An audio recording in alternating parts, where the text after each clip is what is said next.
कि seriousness of children's heart, बच्चों की जो बाल हृदय है इसकी गहराइयों को समझिए आप। हम सोचते हैं बच्चा है करके हम बहुत सी चीजें इग्नोर करते चले जाते हैं, लेकिन उसके अंदर छोटी छोटी हमारी बच्चे जो हैं, ये हम जो प्रवचन देते, भाषण देते, इससे ज्यादा नहीं सीख रहे आजकल का बच्चा। ये बच्चा देखकर ज्यादा सीखता है, इसलिए मोबाइल का इफेक्ट इसके ऊपर ज्यादा है। और जो संत महात्मा के प्रवचन देके चले जाते हैं उनका इफेक्ट कम है, क्योंकि देखकर ये देख रहा है, आपको करता हुआ जो देखता है वही वो बन जाता है। आपका बच्चा आपकी कार्बन कॉपी है, भले आप उसको कितने दोस्त दे दें। कई लोग आकर हमको बोलते सर ये गाली बकता है, कहां सीखा है? दुनिया का कोई भी स्कूल गाली देना नहीं सिखाता। इंटीरियर से इंटीरियर क्षेत्र में चले जाइए, स्कूलों में गाली सिखाने का कोई माहौल नहीं है। कहां से सीखता है ये? हमारे घर से।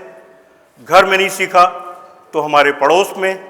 इसलिए मैं कहा करता हूं, अपने पेरेंट्स से भी कहता हूं, होमवर्क किया है कि नहीं किया है वो बाद में देखना, नहीं फुर्सत है नहीं देखा कोई बात नहीं, लेकिन आपका बच्चा किनके साथ खेलता है, किनके साथ ज्यादा समय बिताता है, ये जरूर आप इस पर गौर करिए आप।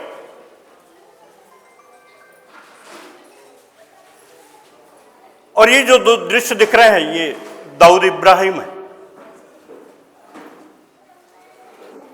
सब लोग का पूरी दुनिया जिसका नाम जानती है,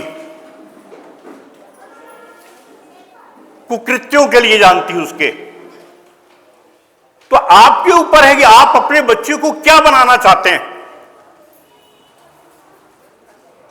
बच्चा किसको आदर्श बना लेता है ये इसके ऊपर डिपेंड बनता है कि वो क्या बनेगा।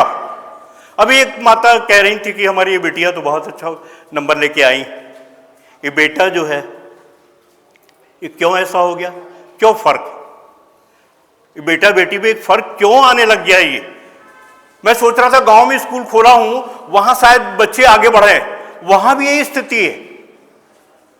वो बेटियां जो है वो अच्छा परफॉर्म कर रही हैं।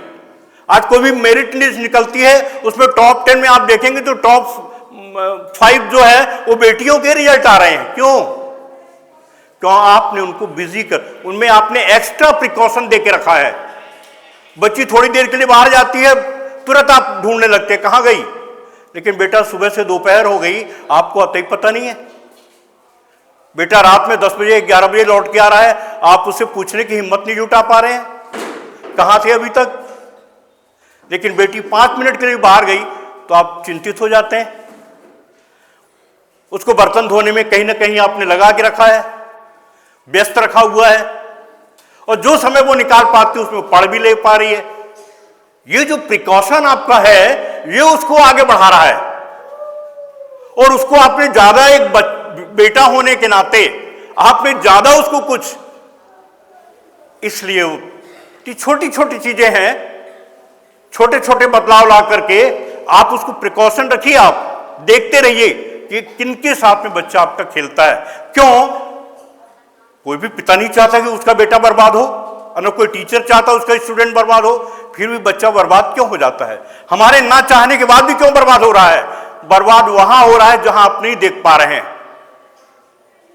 पिता के समझाने का असर नहीं हो पा रहा है, टीचर के समझाने का असर नहीं हो पा रहा है, लेकिन जिस दोस्त के साथ वो खेल रहा है उसका इफेक्ट हो रहा है, उसका बहुत ज्यादा इफेक्ट हो रहा है। इसलिए मैंने कहा है कि देखो कि आपका बच्चा किन के साथ खेलता है, कहां रहता है और कहां समय बिताता है वो।